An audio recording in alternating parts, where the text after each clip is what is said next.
is Dr. Tom Catena, and I'm the lone doctor and physician at the Mother of Mercy Hospital. We're located in Gidel, which is in the Nuba Mountains.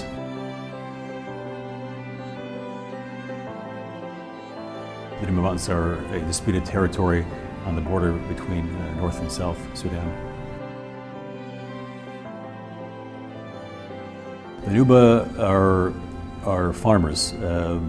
99.9999% are subsistence farmers.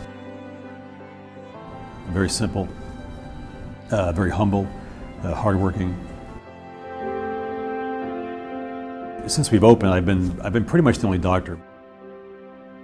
We've had a couple doctors come now and again, maybe for a month here, 3 weeks there, but there's been no other consistent doctor there during this time. I grew up in Amsterdam, New York.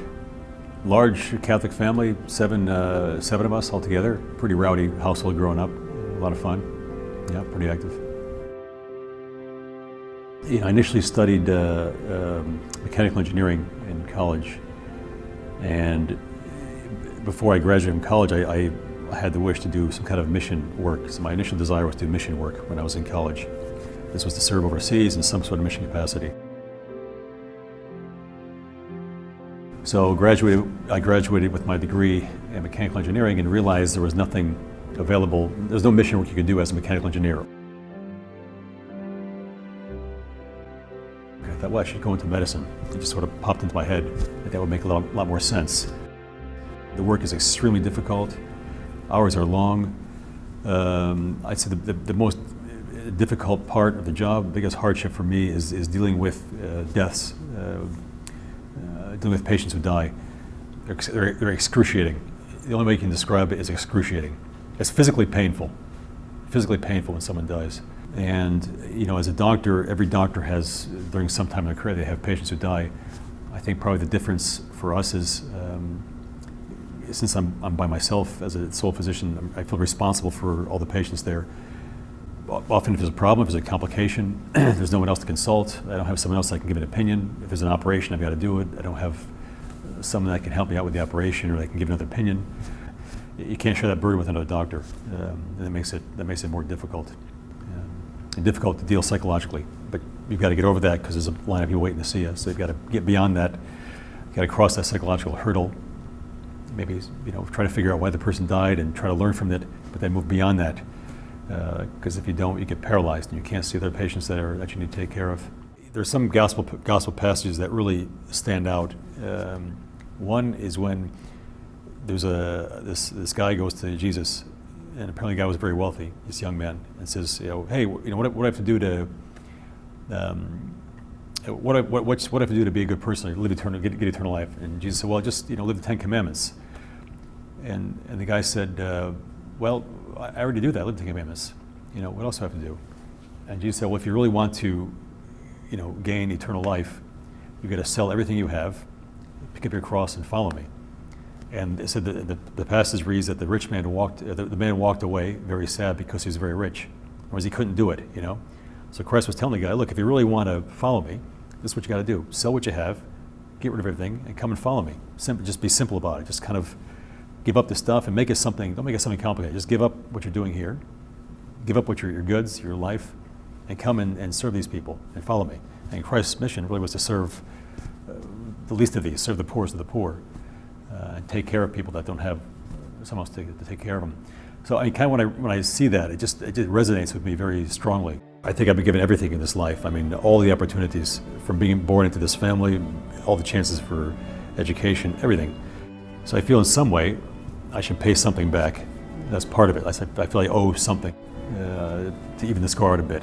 I don't say it out of a sense of guilt. Like I feel guilty for being given everything, but there's some reason why I was given all these opportunities. Really, it's rare, and I see the guys in the Nuba, they've been given nothing. I mean, to finish primary school is a huge deal. They get nothing. Their parents are dead, and there's all kinds of conflict and problems. So part of it is that, it's just a desire to pay back, give something back. Another, of course, is from Christianity. I mean, just from the Gospels, what Christ tells us to do, take care of the least of these. I think he was serious when he said this. Like when I read that, it sort of has a meaning for me. I don't know how to paint the picture for you, Imagine you're in Iowa, you're a farmer, your crop failed, you have no food. You go to Safeway. You go to Safeway and there's no food in Safeway. There's no green vegetables. There's nothing else. There aren't 10 varieties of cereal. There's absolutely nothing. You go in there's a big store and you got maybe one leg of a goat hanging up, and that's it. This is the reality of the situation there. I think it's hard to wrap your head around it, what it's like. There's actually no food there. So the basic things, medicines, supplies, salaries for the staff, and food. These are the four big items that we need money for. And all this stuff has to come from donations. We're almost wholly donor dependent. You can imagine we had at one point 450 patients, half of whom were wounded. Every one of those needs a gauze, needs to have the wound cleaned and dressed with gauze and a gauze wrap. We've got to buy that in Uganda.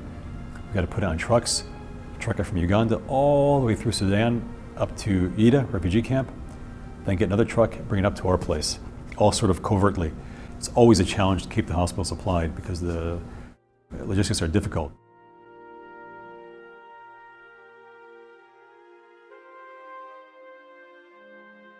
We have a lot of people that come from, 7 days, 7 days walk away. I can't tell how many patients come.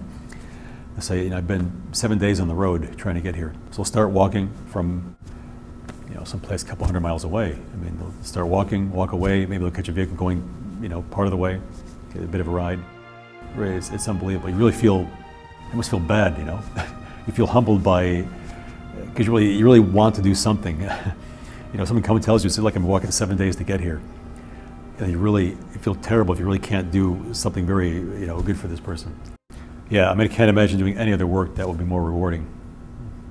There's a feeling you get from doing this kind of work. And then, also, I was always fascinated by the lives of the saints, especially, say, St. Francis of Assisi was sort of my personal favorite. And the life he led. He was not a priest or even a brother. He was never ordained. He was a layperson.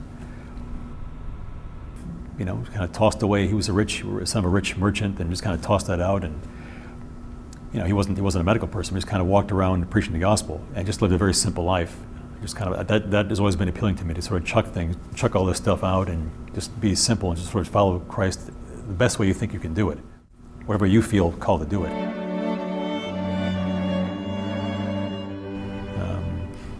And the fact that you can do something. Whatever seriously, whatever I feel I can do is God-given. I'm not saying that in an arrogant way at all. I think the only reason we were able to make it is through the grace of God. Because we had a period of time when the war first started, when all the expatriate staff were evacuated. Our anesthetist, our lab person, our pharmacy person, our midwife, our nurses, our main nurses on the ward, they were all evacuated. So we were left with just us three, myself and two sisters, and the Nuba nurses who were on the job trained. They weren't trained nurses. And we were like, gosh, what do we do now? All the trained people have left, including our anesthetist. I'd never done anesthesia before. And that's the main part of an operation. If you can't properly anesthetize somebody, you might cause more harm than good. And then they left on June 16, 2011, at like 5 in the morning. They got out early. Their vehicle was darkened. They went in the dark because it was worried about they would be bombed at the airstrip. They just kind of took off. At like 8 o'clock, we started getting all these casualties that have been bombed. We had like several children that were bombed. One had arm half sliced off, and had his hand sliced off. People had legs chopped off. People were hit in the abdomen. So like, okay, we got to give these people a general anesthetic. So just went in, intubated the person, gave the general anesthetic. I know my abilities, and I know I'm not Superman, and I was able to do these things. And I think I was able to do them only through the grace of God. And I say that unashamedly and without reservation.